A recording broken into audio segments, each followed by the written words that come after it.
Welcome to Emerging Franchise Brands, the podcast that introduces you to the visionary founders of America's fastest growing franchise opportunities. We'll also hear from industry pros as they share insights on what it really takes to achieve the elusive milestone of 100 plus locations. I am your host, Frank Fumey, founder of I9 Sports, and my 20-year journey from inception to acquisition has given me a unique perspective on how to succeed in franchising. Join me as we welcome today's guest. Well, hello everyone, and welcome to the Emerging Franchise Brands podcast. On today's show, I have the founder and CEO of Pickleball Kingdom, Ace Rodrigues. Ace, how are you? I'm doing great, Frank. Number one, thank you for inviting me on the show. And you're a bit of an icon in the sporting world and franchising. So I'm honored to be here. Oh my gosh. Thank you so much. Did my mom pay you to say that? She did. I'm waiting for the check, but I'm patient.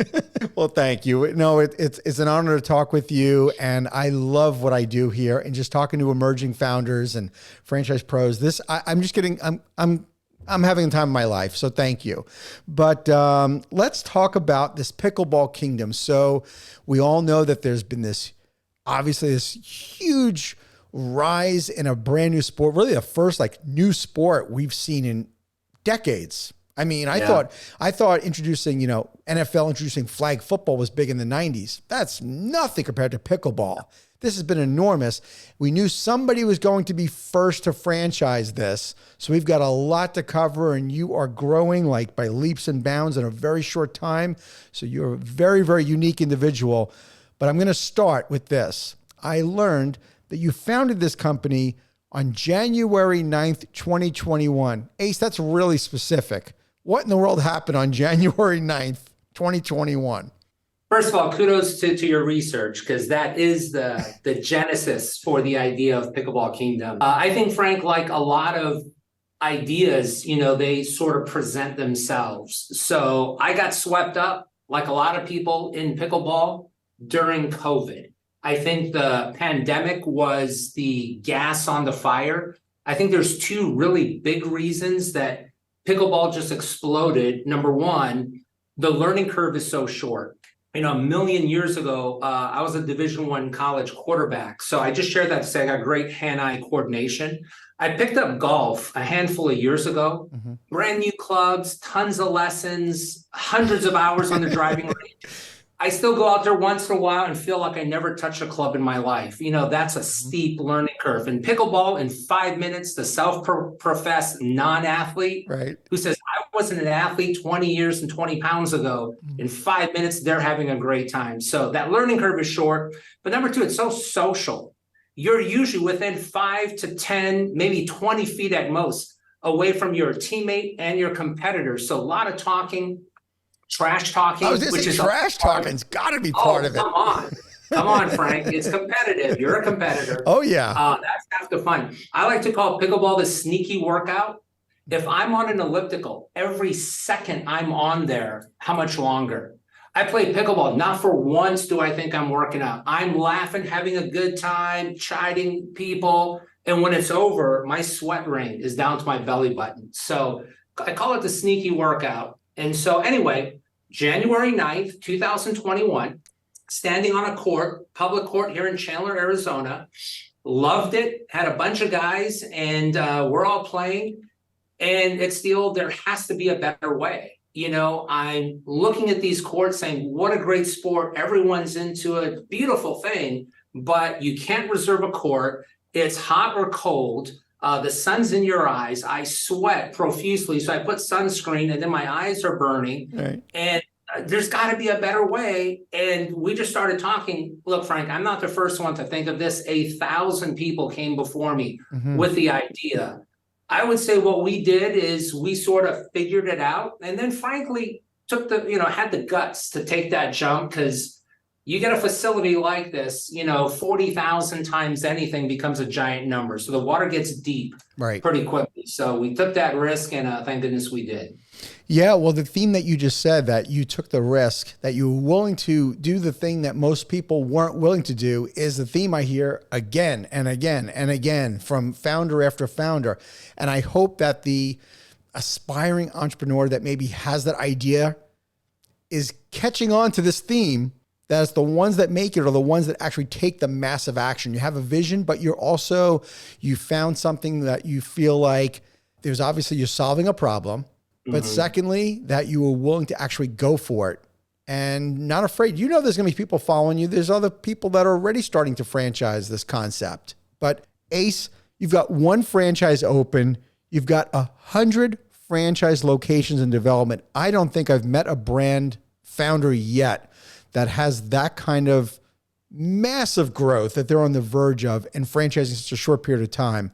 Tell me about what's life been like in this past year since you founded this company.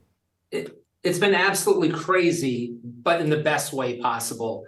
And that number, just to put a little shine on that, we've been able to offer franchises for 6 months, had our FDD completed. And I will say, Frank, I believe within the next month, we're probably going to double that number. So things are happening at hyper speed. Pickleball is a unicorn business. It's just, in my lifetime, I have never seen anything like this in any industry, much less sports. I think pickleball is disrupting America. It's changing the way we live to a large degree. We're such in the high-tech phase. I mean, here we are hundreds or maybe thousands of miles apart, and we can talk in real time. And our phone does everything in our lives. So technology drives everything. Well, pickleball kind of pulls us back to good old-fashioned face-to-face. We're not playing a video game. We're out there sweating, moving around, having some healthy dialogue and exercise. So pickleball is disrupting America. And then, Frank, I believe Pickleball Kingdom is disrupting pickleball, because at the end of the day, a pickleball is a wiffle ball. By design, it's meant to be affected by the wind. So if you think about it, to be playing outdoors, it really doesn't make a lot of sense, because now you practice and that perfect shot that's right there on the line. Frank, it takes that much wind, just a gust, and that perfect shot is 3 inches out of bounds. Or we're playing and I beat you, but it's not because I'm better than you. It's because the sun is right here above my head. And every time I hit it up a little bit, it's blinding you for 2 seconds. And I'd be foolish. I wouldn't be a competitor if I didn't take advantage of that with the sun being behind me. We've taken all the elements out. No sun, no wind, no rain. We say at the Kingdom, nothing affects your game but your game. It's for the purists, for sure. Oh, so you've taken the excuses out of the equation. Absolutely. So therefore, trash talking is warranted, because you either earn the right or you need to sit there and take it, because that's part of your medicine. Okay. So what makes Pickleball Kingdom unique, other than the fact that it's an indoor facility? Yeah. And understand, Frank, there are other indoor facilities. Yeah. And so we're not the only one. I like to say, sometimes, hey, I heard you guys are the biggest or fastest growing, all these things. At the end of the day, we don't hold on to that. What we hold on to is we are the leader. I would say we're the premier indoor facility brand. And our whole concept, Frank, is to really service, number one, pickleball players, and number two, people who want to get into the pickleball world. And what happened is I thought about the barriers to entry. So many times people want to do something, they just don't know how to get into it. So you'd almost have to be living under a rock today not to have heard the buzz about pickleball. But think about it, Frank, if you don't have a personal friend who's into it that could kind of hold your hand and walk you into the sport, there's 3 barriers. Number one, where do you go? You drive by most public courts, it looks like a zoo. Right. It can be intimidating. There's some kind of unwritten agreement that people have, and you don't understand that you're an outsider looking in. Number 2, what do you need? Like when I first started, I just went on Amazon and bought a couple of paddles for $30, and I kept thinking, am I getting ripped off? Right. I had no frame of reference. Is this good? Is this bad? And they were a piece of junk, to be honest with you. So I just didn't know. What do you need? And finally, number 3, you know where to go. You have this stuff. Who's going to show you? Watching YouTube videos only goes so far. So what we've done, Frank, is we've removed all 3 barriers to entry. Where do you go? Pickleball Kingdom. When? Twice a day. We do a free Pickleball 101 lesson twice a day for the public. You don't have to be a member. Costs you nothing. What do you need? tennis shoes. You agree to our waiver, nothing else, show up, you got a seat at the table, and who's going to show you? A professional coach. So we've removed all barriers. Someone comes to that free lesson, they learn and say, great, now I'm going to go play at that public court around the street from my house. God bless you. We're ambassadors of the sport. Right. We believe life is better with pickleball. So we blessed you that way. Go have some fun. But I'll tell you, Frank, we got a pretty strong conversion ratio of people who say, this was awesome, I enjoyed it, and they now want to be a part of the kingdom, and we welcome them in. How much does it typically cost, a range, if I was somebody interested in playing pickleball and becoming a member at one of these facilities? Yeah, so kind of our mid-level entry range where it's unlimited play is about $85 a month. Okay. And when you think about it, we're talking for, a premier type health club. So if you look at these things, I'm not going to call out other brands, but, it's just to work out. And it's a nicer place to work out. But, in most places, you're going to pay even more than that per month.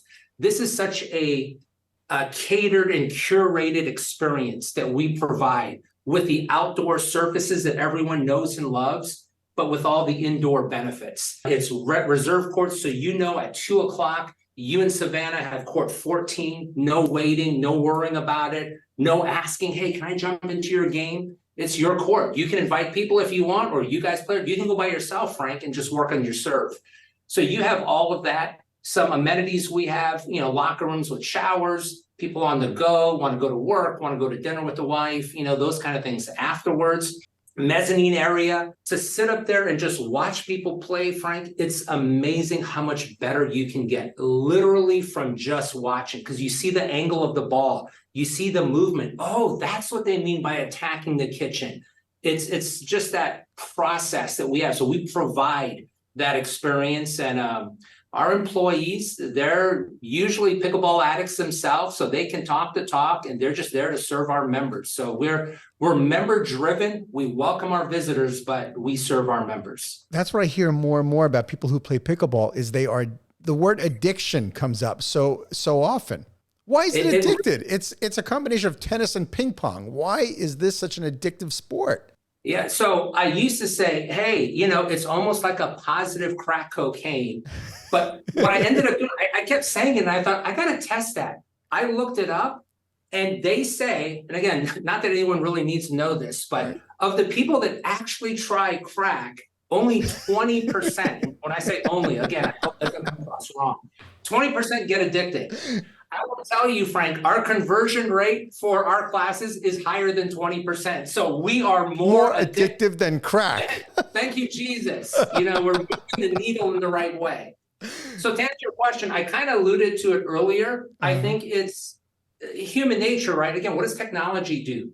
It gives us, these pings in our brain. The right? dopamine hit. Dopamine, absolutely. So when we hear these things, with pickleball, every time you step on the court, you're going to get 40 to 60% better than the last time you played. I'm talking about at the beginning. Yeah. And that's going to happen for the first 4 to 8 times. So it's so exciting. You just keep getting better. This is amazing. You go home, you tell your wife, am I just the best natural pickleball player ever? Because I'm amazing. And that's super. And then you plateau a little bit, but now you notice other players and you see there's a higher level. Then you might take a lesson. Now you get a little more intentional. Your natural skill only took you so far, but now you go to another level. So again, that learning curve, it's intoxicating, it's inviting, it brings you back. It's not the golf thing that 90% of the time I go to golf, I'm so excited when I go and I come home frustrated. Miserable. So you know what I'm talking about. We talk about the golf gods, and the golf gods always give you one good shot at the end to make you want to come back another time. You always get the dream shot, straight as an arrow, 275 yards, and you're like, oh my gosh, I got to come back, right? Yeah.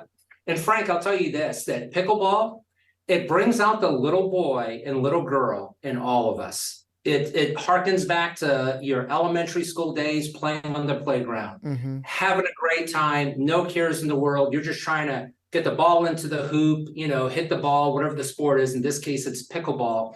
And it's that social element. You build community. Yeah. There's so few places today. Again, technology, what it's done to our community is isolated us, given us a chance to do almost everything on our own. We don't even need to go to a grocery store to get food to eat. So this pulls us out, makes us connect with people. And then lastly, what I'd say, almost on a daily basis, you can come into Pickleball Kingdom and see at least one court with 3 generations, Frank, playing together. Oh, okay. Like me and his parent and their child.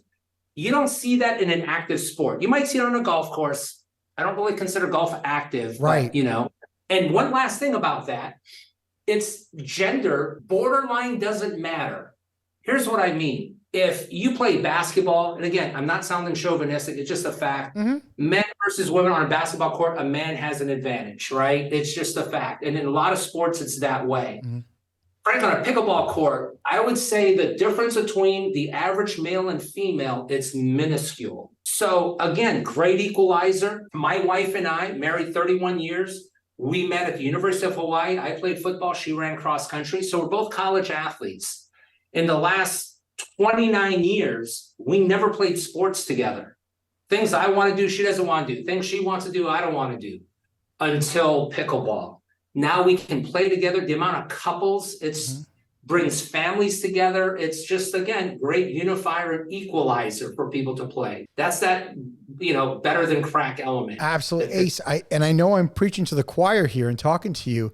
I've been a student of the amateur sports industry since the 90s. And what I did back before I started was I went to any kind of conference, athletic conference I can go to. One in particular was the Sportsplex Operators and Developers Association. And it's made up of private sports complex owners. And I of course I had these visions of opening a sports facility like everybody does that's going to get into sports. They think that's the way to go. But what I quickly learned is that the reason why so many sports facilities go out of business, which you have solved, is that most amateur sports facilities are geared towards the kids, and you can't keep the, and I quote, turnstile spinning during the day because the kids are in school. And the biggest challenge of a sports facility is, how do I pay the rent with keeping the facility busy during the day, because I can only fill it up at night when the kids get out of school and on the weekends. And you have solved the huge problem in amateur sports. Is you have the multi-generation, and you get to have the seniors or people that are retired playing during the day and keeping that proverbial turnstile spinning. Frank, it's a unicorn. Again, it's unbelievable. The average age of our club from 6 a.m. starts up here, mostly retired people. Some self-employed people come and they might take a shower, go to work, or do something. And just every hour, that average age just keeps coming down. And then, by the evening, you still got some retired people, but now a ton of middle-aged people, a lot of the 20s and 30s. And as we get to 8, 9, 10 o'clock in the evening, by and large, it's the, teenagers and the 20-something-year-old crowd. So there really isn't a gap in our society that isn't right now sort of enthused, if you will, about pickleball. It's growing tremendously. And it just serves such a purpose. We have value statements, and one of them is pickleball is good for you physically, socially, and spiritually. And I'm in our corporate office, and this is about 3 miles from our Chandler facility. I'll say about twice a week, I'll just make an excuse to grab lunch or just do something by the club to walk in there. And I call it, Frank, hearing the joyous noise, to hear the hitting of the ball and to hear laughing, screaming, cheering. It's good for your soul, just human connection, having fun. It's the amount of golfers and tennis players, it's amazing, that have been converted, who say, I haven't touched a golf club, I no longer play tennis. Once I started playing pickleball, it's extremely high. And the timing of it, like you mentioned earlier about being post-COVID, because you had this explosive demand of people that whether they wanted to socialize again, be out there together. You have people that have done like revenge travel, or we call it revenge cruising, right? And you've created something where it is an opportunity for people to socialize at a whole nother level that just wasn't out there before. Frank, you put that very well. There are sports that cater to demographics, right? Golf, let's be blunt, skews a little older. And if we had to find that more, probably a little more male. Basketball skews younger, again, to male. Tennis, you could say it's more than 50% female. You can call these out. They're stereotypes, but there's seeds of truth to that. In pickleball, when I first heard about it and started playing about 2 years ago, I heard old man sport, retired sport. And that was probably largely true at that time. I think the so. The average age is plummeting right now because literal kids are getting into it. The amount of teenagers. I just got a list from a friend yesterday that showed all the colleges now that are offering 4-year college scholarships for pickleball. It's going to become a Olympic sport. It's already a pro sport. There's just so many things. My wife brought up to me, she's like, babe, when I first started talking to her about this idea, literally January 9th, 2021, when I came home from the park, and she said, babe, I see you're excited. It sounds good, but is this another racquetball? So being from Hawaii, like a lot of places, racquetball exploded, I think in the late 80s, early 90s. I could be wrong, but somewhere around there. I just remember overnight, everybody was into racquetball and these facilities opened up. I remember joining, my dad joined, my brother. We'd have these death matches on the court, so much fun. But a couple of years later, as fast as they all sprung up, they all disappeared and turned into grocery stores and, some kind of outlet mall. And when I thought about it, she said, is this like the same thing? Is this the flavor of the month? I said, babe, I promise you it's not. The demographics, the age, all of those things. And even her, case in point, she was a former college athlete back then, just a couple of years out of playing. And I took her to play twice. And she just said, this is not for me. It's just too intense. The ball moves too fast. Mm-hmm. And if you play, you get hit in the back or your thigh, man, you got a welt for a week. Yeah. You feel like you get an assassination attempt on you when you get hit with one of those balls from behind. Yeah. Exactly. And if someone asked me to play today, Frank, I may or may not go once. If they said, let's play regularly racquetball, zero chance. I've aged out of that group. In pickleball, you don't age out. We got a couple of grandmas, and I mean literal grandmas who look like a grandma in every sense of the word, that could whoop 90% of men, regardless of what age they are. Again, great equalizer. That does not exist anywhere else. If someone wanted to hustle people, I tell you, pickleball would be the place to do it because you just can't tell looking at someone just if they got the goods or not. No, that's very interesting. Well, I think you made the point very clear about it, why you don't believe it's a fad. And I was going to bring that up because I think somebody listening might be saying, gosh, this sounds exciting, but I think I've kind of heard this story before with racquetball. Yeah. So I'm glad you addressed that. Let's shift gears here and talk about the franchise concept itself. So how big are these facilities, generally speaking? It's for us, it can be whatever someone wants it to be, to go indoors. There are some indoor places nationally that are literal 1 to 2 or 3 courts. Okay. In our case, to be a Pickleball Kingdom, Frank, it has to be a minimum of 10 courts. And how much? I'm sorry, how many square footage is that? Yeah, that's depending on how the configuration lays out, right? If you can really maximize the space. It's typically going to be in the upper 20s, 25 to 28,000 square feet on the low end. Usually it's going to be in the 30s. Mm-hmm. And so our average facility that we're building out is definitely in the mid-teens, even pushing the 20 number in terms of courts. So they're big facilities, to say the least. Tell me about where the facilities are. I imagine some light industrial, but are you able to take advantage of some of these big box retailers that have gone out of business and turn them into Pickleball Kingdoms? Absolutely. So we have some that are ground up builds. So starting with the dirt, others are light industrial, as you talked about. That depends on zoning use and use permits, if they allow for commercial use. Sometimes a problem with light industrial is parking is not as readily available because distribution centers don't need it. So yeah, it's commercial space. A lot of the big box anchor stores that have struggled. I mean, shoot, first it was these sort of Best Buy types, Bed Bath and Beyond. Now you're looking at more and more grocery stores are getting affected, by Amazon and all the instant delivery. So these places, these landlords, they need relief. They need something to come in, and experiential places, I think, are going to fill that void. What's the investment range to open the franchise? Yeah, I don't want to go too much into that, Frank, and someone can contact us for our FDD. Sure. But again, it's a significant amount in terms of, we're not talking about throwing a couple of bucks, that someone who's going to do this at Pickleball Kingdom, they're going to have to be serious about this because, again, coming from Hawaii, and kind of living by the ocean, the water gets deep quickly because it's a big thing. So we're looking for people who are serious. They'll take risk, but it's smart risk. It's not wild. It's calculated, and they're looking for first mover advantage. And I believe that's what we have. I think we have a lot of unique things working for us, but ultimately, Frank, what we're hanging our hat on is we're best in class. And so that's our thing. We believe we'll be the biggest in terms of the most facilities, but regardless of quantity, it's the quality that really drives us internally. Sure. So, with 100 franchise units currently in development, I would imagine there's a lot of different types of owners, but have you identified, I know you just franchised and you've got so many in development. Yeah. There's so many different ways this thing could end up going.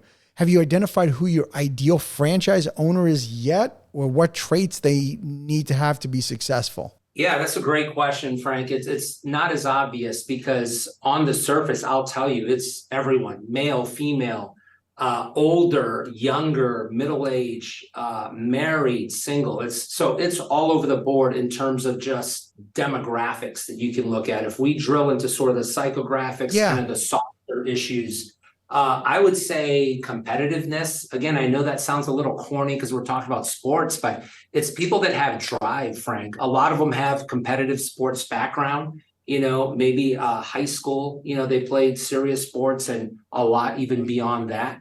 Quite a bit of them are, avid pickleball players themselves, which is great. I wouldn't say it's a requirement, it makes it a lot better, especially if they're more the owner, from afar, hiring a GM or a COO type, if they're going to have multiple clubs, they don't have to be as actively involved. But I would say the high majority of our franchisees, like myself, got bit by the bug first. And then found their way into the business side of pickleball. That makes sense. I would imagine because again, you're early on, you have so many different potential or new franchise owners. I'm curious though, are your franchise owners kind of individual people, and or is it folks that are coming in as a group and private equity? Like, is that coming to the equation? Because if you have 100 in development, I would imagine it's kind of running the gamut. Absolutely right. I would say here's a trend that I've seen early on in our first wave of franchisees were much more the individual people. Sure. The guy who's already climbed the mountain, made his pile of money in X, whatever that business was, and now says, I'm looking for my next thing. I love pickleball. I love business. I want to do it, but didn't want to figure it out myself. Let's team up. That kind of pretty well in broad strokes describes our early franchisees. We still get a lot of them, but now we're seeing the savvy investors come on board. We're seeing a lot of multi-unit franchise owners of other brands, and we're getting a lot of inquiries by private equity and having, some of those conversations. So, it depends on what part of the game people want to enter. There's a lot of entry points. So I think people are finding their spot, but it's exciting to have all of these different conversations. Yeah, I bet. I'm curious to know about your franchise journey. So, this idea you had was, a little more than 2.5 years ago, and now you've got all these franchises in development.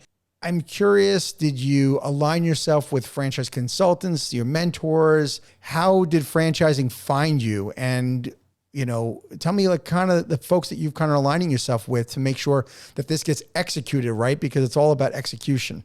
No doubt.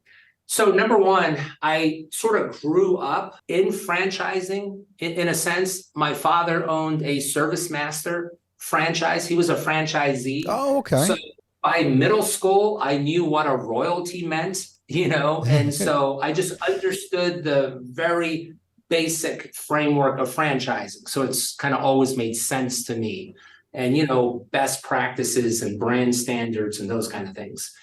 And then in my professional life, I've been in financial services for the bulk of my professional life and different things, raising money for startups, things like that. And for periods of time, I help service people who are, again, in and around the franchise space. And so I've always kind of been on the outside looking in and dealing with franchises without, having my feet on the playing field. When Pickleball Kingdom, God threw this lightning bolt of an idea into my heart and head on that dirty court in January 9th, 2021, day one, Frank, I knew this was a franchise play. Mm-hmm. In my mind, we're going to build 5 locations here in Arizona over the next 2 years. Then we're going to franchise nationally.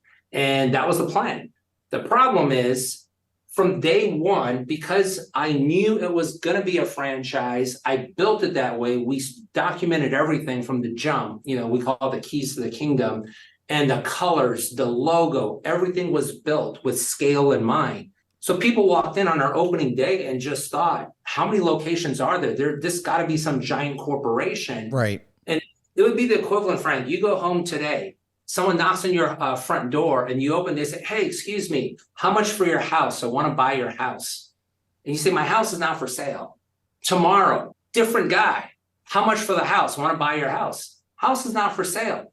Third day, same thing, different guy. You're probably going to turn to your wife and say, honey, we should put our house on the market. The market is speaking. This is a hot property. We should look at that. That's what happened to me. I was going to franchise, but a couple of years, the market was talking, the amount of people that were so hungry. There's a ravenous demand for this. I said, we need to launch now. And so the saving grace for me, I'm the type, Frank, I have vision and drive. God did not spare that on me. He gave me a ton of it. I need to have great people around me to help execute what I want to do. Yes. And I'll tell you, the blessing I had was getting a gentleman, Rob Street. And so Rob worked with Starbucks coffee. Whenever you see a Starbucks that's not in a standalone facility, they call that non-traditional locations, like in a grocery store, in the airport. Rob was the guy who negotiated those contracts when those first started. He led that team. Oh. And then former Governor Ducey of Arizona hired Rob for Cold Stone Creamery when they had, I believe, like 4 locations here. Rob was their CEO to help take them to that trajectory to get to 1,200 locations. And then he was with Scooter's Coffee, just a whole bunch of brands that just helped blow them up. And so blessed. He's our COO. And Rob told me, Ace, I've been on 3 rocket ships before, but this is different.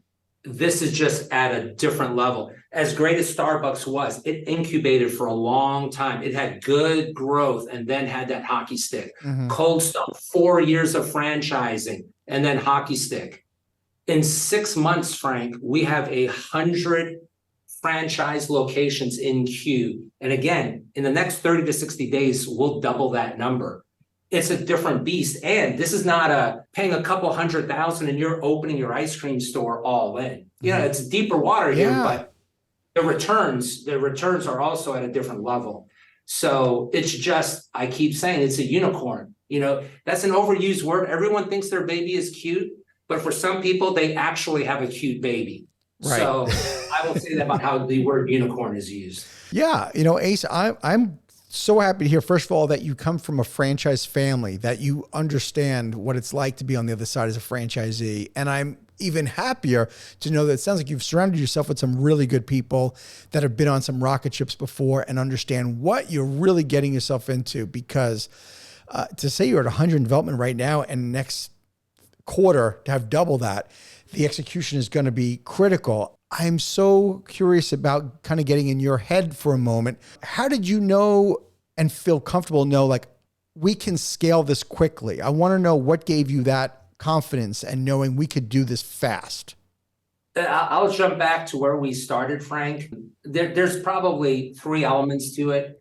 Just from a business standpoint, the most tangible would be I could see the market around me. I could see the amount of people. I had neighbors who got into it, and it went from they're playing this game that I don't understand to they're obsessed with it and why. And then me playing and all of a sudden becoming one of them and seeing that just happen over and over. So I saw that tangible wave, and this market needs to be served. Second issue would be for me personally, Frank, I've always kind of had this, and it started through sports, and then I just parlayed it into business. I have this drive that I'm competitive and I'll find a way to win. So I take tons of risk. I feel like they're calculated, but they are in the risk category. And I jump off the cliff and, put the plane together as we're going down. And so the third element to that is, Frank, I'm just the most blessed man on the planet. It's a God thing. The numbers I'm telling you do not make sense. I'm glad you realized that. Frank, I had a goal of us having 40 locations at the end of our first year. Okay. And I shared that with a couple of advisors, a couple of people I talked to early on. And it was kind of like, oh, Johnny, you want to be president when you grow up. Good for you. Pat him on the head. It's a little bit condescending, like, hey, I mean, no one does 40 their first year. Much less, this is an albatross. You can't get this off the ground that quickly. Sure. Well, we got 100 in 6 months. That's God's math. So if we had 20 right now, Frank, it would be because I'm that good. Us having 100 has nothing to do with me being good. Yeah, no, I get that. I get your absolute gratitude towards what kind of response you've gotten. What do you think in the next 6 months, how many are going to be open? Yeah, so I don't know how this is going to come across, because on one hand, we've talked a lot about numbers and, I think a lot of people hearing this, I don't know how they're digesting that. But my focus, Frank, is really not on the numbers. My focus, we're building this super highway. How many cars are on the highway behind us? I know it's going to come. They're just coming faster than I thought they were. My focus is building this highway as secure and as stable as possible, and on the road in front of us to build those parameters to hold. So it's really not like me setting these goals of how many we're going to have. I can tell you trajectory wise, you just start amortizing that out. It gets crazy, but that's not the driving force. The driving force is, how do we make this experience better? How do we better serve our franchisees? How do we do better marketing for them? So people want to come to the Kingdom, where it's not only the most relevant brand, but the brand that captures their heart and makes them want to play. That's really where I spend my time and energy. Okay. No, well, maybe what I kind of meant was, how many of the ones that are of the 100 plus that are in development are going to be open in the next, 6 months or so? Well, in the next 6 months, I would say probably 20 to 40. Okay. I would say of the 100 within the next year, about 90% of them should be open and operational. So it takes about a year, would you say, from start to finish to be open? Right. And there's a bubble in there that is not as predictable, maybe about a 3-month swing, and that's finding the right location. Yeah. So again, because of the unique nature of what we do, there's not a space on every corner that could fit, the parameters that we're looking for. So that's the one variable that's a little harder to quantify. Right. But once you get that space, we've got an excellent plan. We've got national real estate partners, architectural firm. Once we flip that switch, the team goes to work and we can get them up and running pretty quickly. So it's identifying that space. How close can two Pickleball Kingdom facilities be to one another? It really depends on the population density of that area.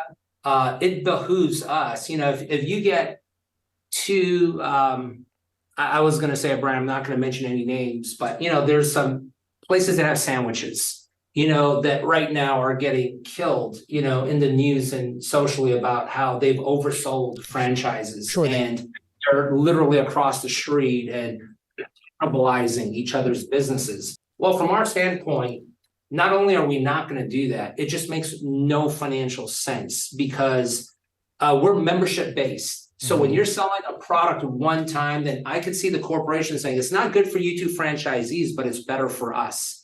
In our case, Frank, in no way does the equation work that way. Right. Because if we get franchised too close, it's not good for the first guy who was there, not good for the second guy, and it's not good for us, because you got two pissed off franchisees and they're not doing more business. They're just reshuffling the deck.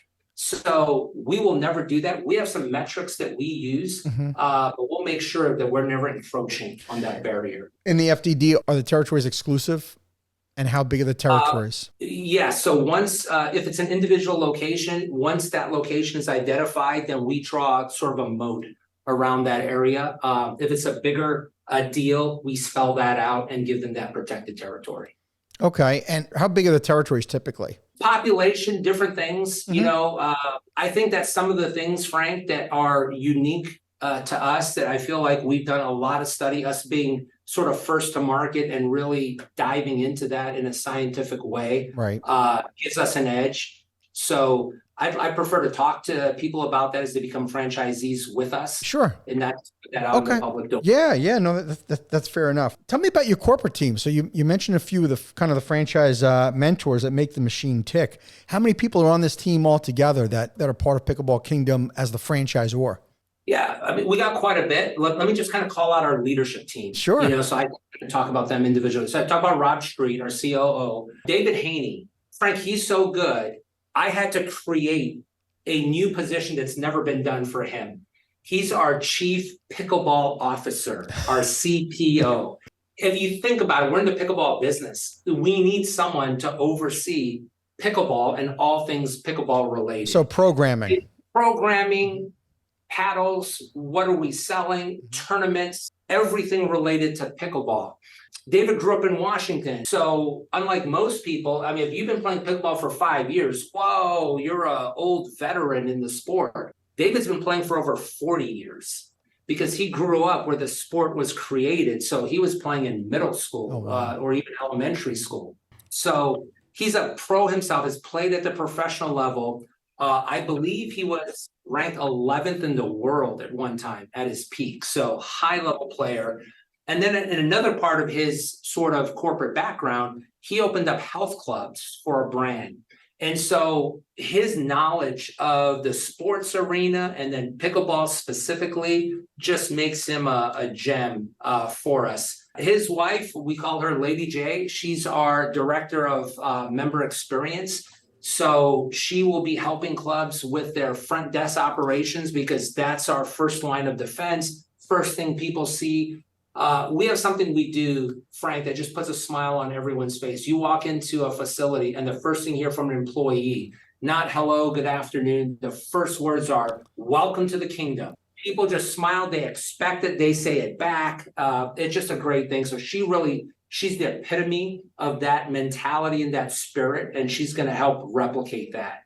Then we have Katie Whitmer, who's our director of marketing. She worked for another sports brand that did franchising. She wanted to jump on the rocket ship. She's added so much fuel to our fire, does a great job with our marketing, going to help with franchisees to move that forward. And then we have our director of franchise support, Jack Golden. And here's a guy who has both a marketing degree and an MBA. So his brain kind of works on both hemispheres, at a pretty high level. And he helps facilitate the whole signing of your franchise agreement to day one opening and just the whole myriad of details that we have. So we have these systems built out to track Gantt charts to make sure these things are happening during this time so we can meet that target date of when they want to open to make sure everything is harmonious and flowing the right way.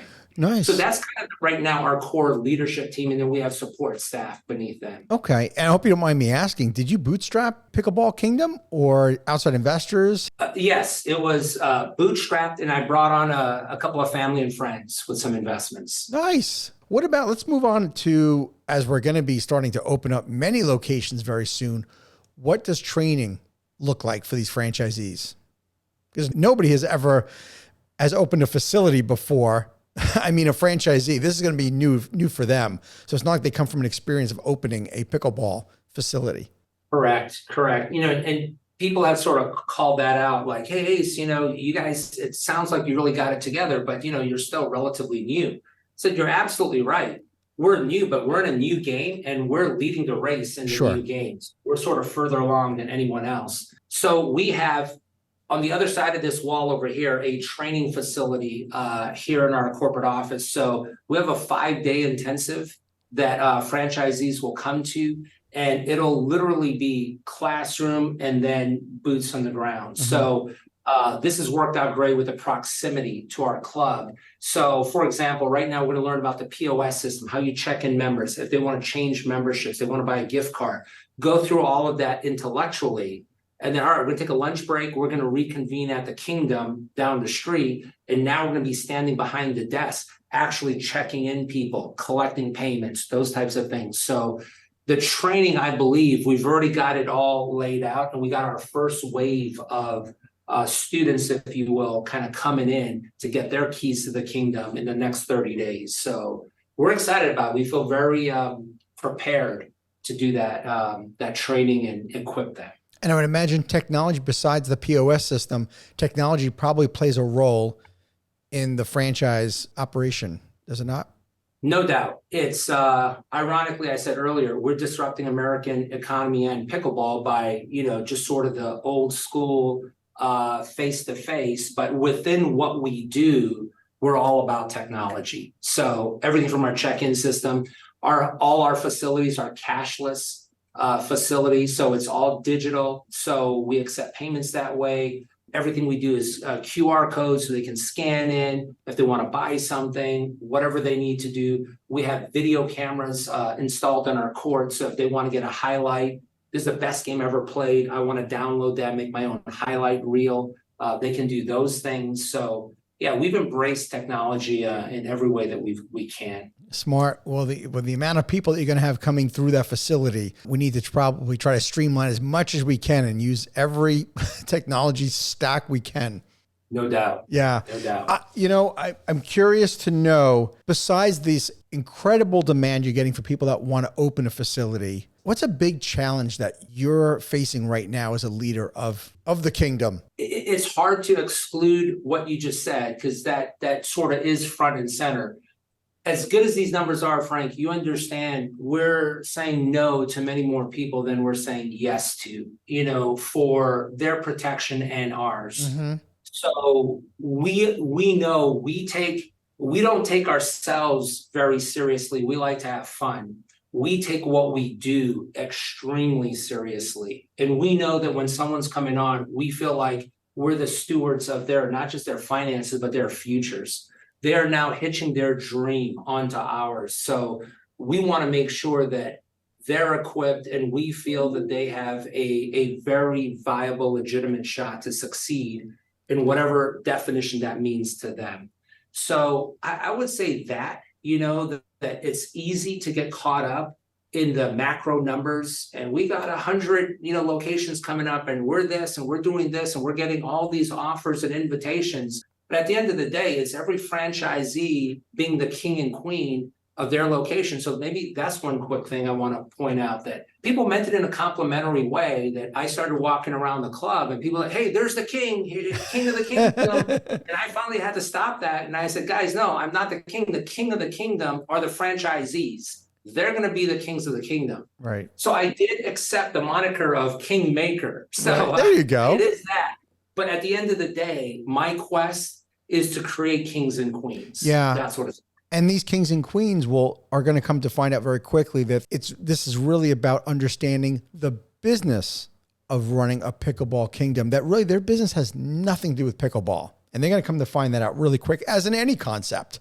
But it's what makes this a unique challenge, and I'm speaking only from experience, is that when you're running a business where there's so much passion about the business, you can very easily get distracted and start falling in love with the actual vehicle, which in your case is pickleball, or in my case, it was flag football or soccer or basketball. But at the end of the day, our franchisees need to understand this is about management, marketing, finance, technology, customer service. Those are the most important aspects, and sports or pickleball is just the vehicle that we use. Totally agree. I like to say, Frank, my sport is the business of pickleball. Yes. That's where I feel like I'm an elite athlete. With something like this that has so much passion to it, it would be the equivalent of someone who just says, I just love pasta. I just can't eat enough. I just love pasta.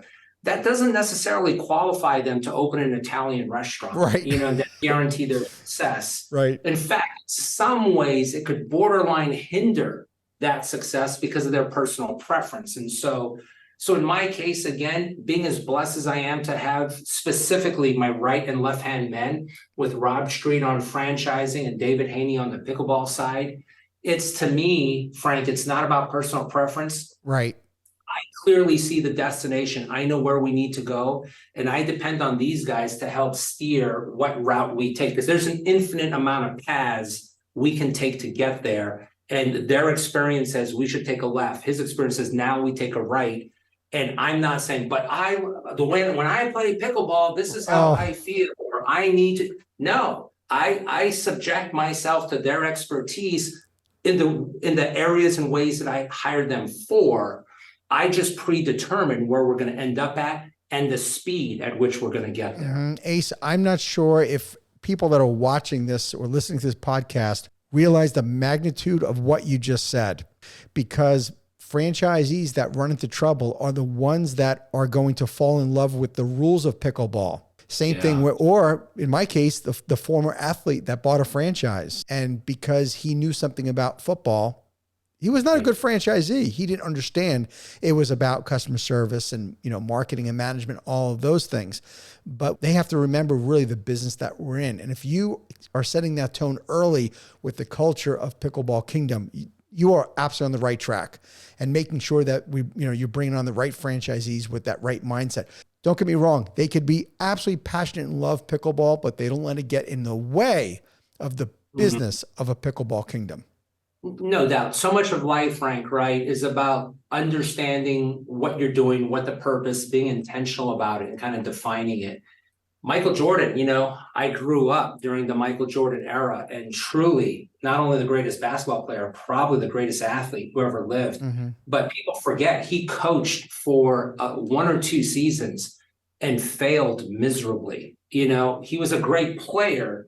He couldn't convey those things to other people. So I think that's where people could get tripped up in something like this, because they're so passionate about pickleball. But at the end of the day, it's about servicing the players, giving that experience, not letting your personal preference of when you're on the court. How do we serve the masses and do those things? So it's a fine line, but there's definitely a line in art. Yeah, I hope the folks, again, that listen to this maybe even want to invest in a Pickleball Kingdom, that they're not saying, oh, it's a pickleball franchise, you got to do this, honey, you love pickleball. That is absolutely not the right reason to invest in Pickleball Kingdom or any pickleball business for that matter. I can't hammer that home enough. After seeing that, time and time again with franchise owners that are passionate about, what we did. I typically ask, what's the vision, or how big is big? And I don't necessarily I know you really don't want to talk about the numbers, so I don't need to get into that, but I am curious though, Ace, on your vision. Do you have an end game, an exit strategy? Do you see on blowing this thing up and selling the private equity, or what's your end game in all this? Yeah, Frank, when I started this, I just felt honored to have this vision brought to me. I feel like, and again, I'm very open about my faith. I'm a Christian. You can't know me for 5 minutes and not hear me, profess that. So I start with that. I don't have an exit strategy, and I've been in business for 30 something years. And as I say that, I'm contradicting everything I've preached for the last 30 years. I've consulted. Are you looking to sell this? Are you looking to hire, replace? Is this a legacy business? All I know is this, Frank. I'm looking to build the dominant brand in indoor pickleball facilities, not in the United States, but in the world. And what that means and how we get there, me steering this thing all the way to that, or me bringing someone else, me stepping away from the CEO seat, taking on the chairman of the board, me stepping away altogether at some point. I don't know. And I'm not going to say it doesn't matter. All I know is the future is so bright. We have so much opportunity right now. I'm just trying to maximize what we're doing. It's the Wild West. It's a land grab. Right. And it's crazy and exciting at the same time. And I think we've positioned ourselves in a very good way. But it's a competitive environment. Whenever there's this much opportunity, the most competitive games attract the most competitive men. So there's a lot of competitors coming in. We welcome the challenge. It's going to make all of us better, but we plan to win. Ace, you said something that was so important and it can't be overstated. And that is, you realized, I'm going to kind of paraphrase what you said, you realize that this business is bigger than you. When you realize a business is bigger than you, you're willing to do whatever it takes, even if that means bringing in other people and you changing roles. And I hope people that are considering investing in your company understand that being a selfless leader such as yourself, that's one of the critical aspects in growing a thriving franchise brand, is when you are able to put your ego aside and go, I'm not it. I need other people that are going to fill up this team, because you're going to need some significant bench strength to build this dream team of yours. And I'm happy for you. I love that you said that. I think, Frank, a lot of founders can get caught in that kind of founder's mentality of, this is my baby and no one knows this better than I do. And I mean, there's an argument to always make that when you've birthed this idea, you've wrestled with it like no one else. Having said that, I'm a builder at heart. And so I just want to build this thing. And I absolutely positively know God's blessed me with several amazing strengths. Frank, no one has more weaknesses than I do, and I'm painfully aware of those. So I'm always making up for that shortfall. And at some point, my strengths are not going to be big enough or in the right places to guide this gigantic aircraft carrier that we're moving. So I know that's going to happen at some point, whether it's a skill set thing, maybe it's an age thing at a certain point.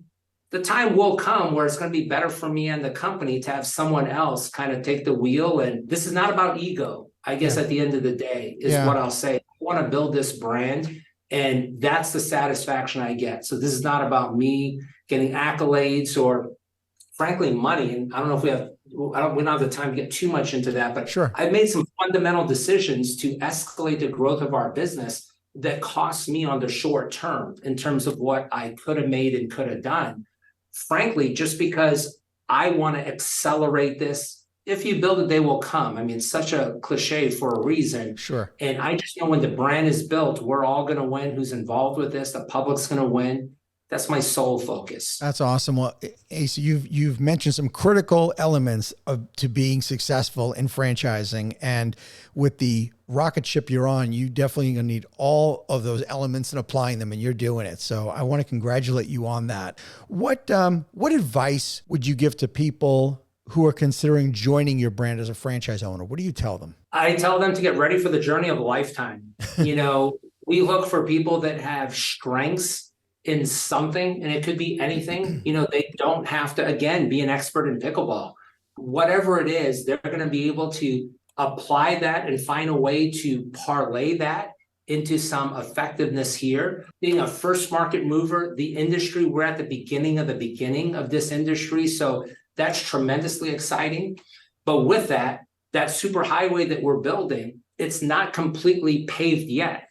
We're going to hit some rocky road. We're going to hit some cracks in the road because we're still, putting that, cement and tar on it. So I kind of tell them that I run toward chaos, Frank. That's where the opportunity is. When it's all figured out, hey, it's smooth sailing, but the real opportunity has already been made. Yeah. So we're looking for people that acknowledge that, accept that, and are willing to run that race. Nice. Yeah, you're still laying down railroad track for sure. And no doubt. It's exciting.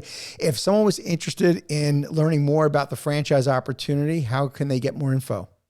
Well, definitely go to our website, pickleballkingdom.com, and then we have a tab, franchising, and they can just fill out a form there. They could email directly our COO, who handles all our frontline inquiries, which is very unusual for a company our size to have that level of C-suite accessible, on the first conversation. But his email for Rob Street is rob.s@pickleballkingdom.com. So you could reach out directly to him. I'll say this, Frank, as we kind of wind up, one last thing I want to throw out there is we shot the first reality competition show ever done in pickleball. And what's unique about it for any reality competition show, when you think of the American Idols, it's a show for everyone's going for that contract, the Ultimate Fighter, everyone's going for the UFC contract.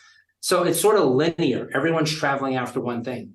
What we did here, we put out a casting call, had 16 high-level players who basically play at the professional level. They just don't have the financial means to travel to all these tournaments to support themselves.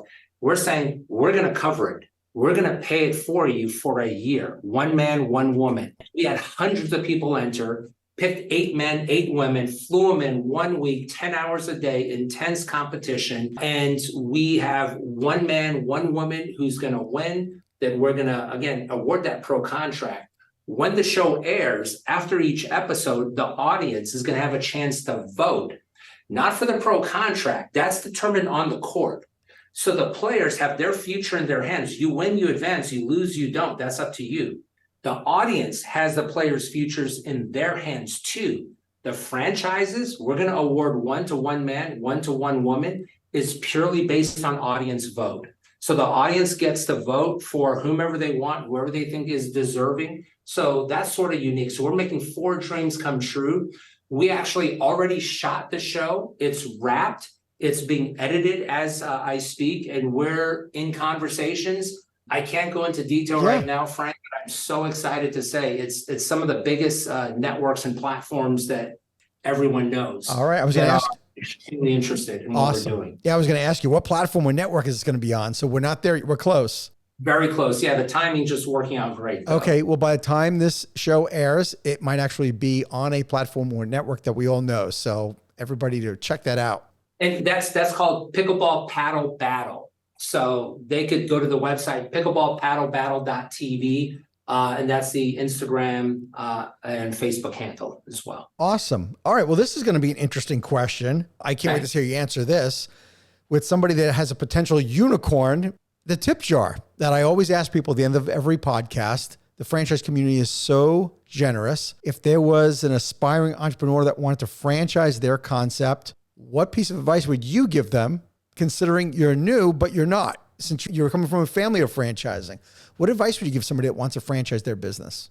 Yeah, it's a great question, Frank. And it's a great question for your audience to get that value from your guests. Off the top of my head, I would say you have to be a disruptor or at least best in class in some form of your industry. Because right now, the day and age we live in, there's so much competition. There's so many options and variables to everything.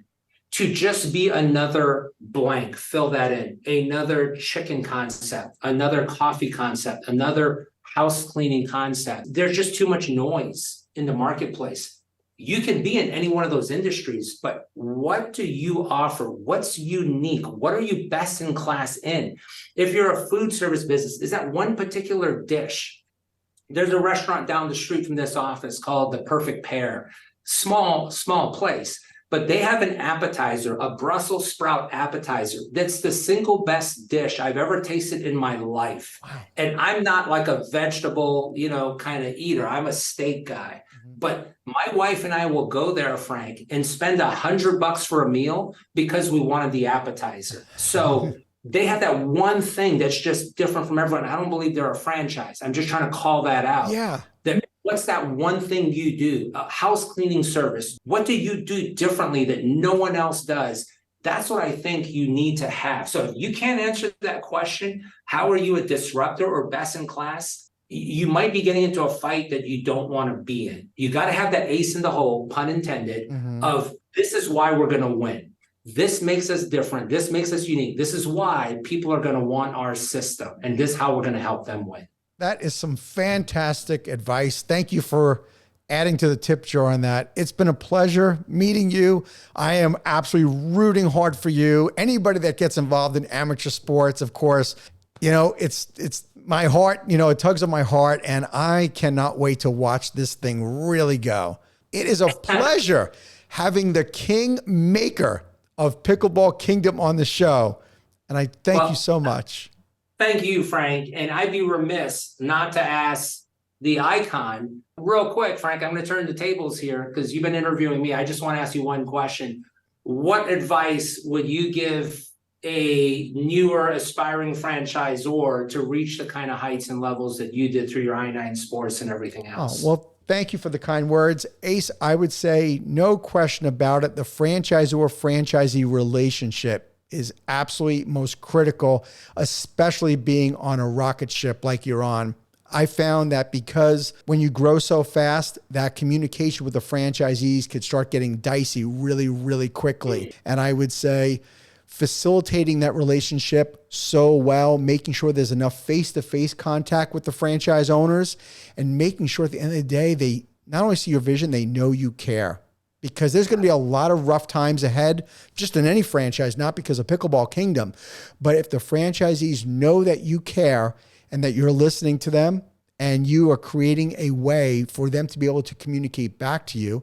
Example, of course, in your case is going to be, you're going to need a franchise advisory council sooner rather than later because of the amount of franchise you're opening. I'm just rooting for you that you really have that. I know you'll have that team and making sure that you're keeping that two-way communication with the franchisees rock solid, because if you don't, it can get really, really rough out there. I accept that. I take that. I appreciate that. You're very welcome. Ace, thank you again for being on the show. Frank, it was my pleasure. I look forward to doing this again at some point. Absolutely. Thank you for tuning into the Emerging Franchise Brands podcast. For additional insights, guest applications, and to stay connected, visit us at efbpodcast.com. The Emerging Franchise Brands podcast is for entertainment purposes only, and the views expressed do not necessarily represent those of Emerging Franchise Brands, its host Frank Fiume, or Emerging Franchise Group, LLC. Any discussed franchise or investment opportunity requires thorough investigation, obtaining proper disclosure documents, and expert consultation before making any investment decisions. The podcast and its host do not offer professional advice or endorsements, and they hold no responsibility for actions, representations, accuracy, or consequential damages related to the podcast content.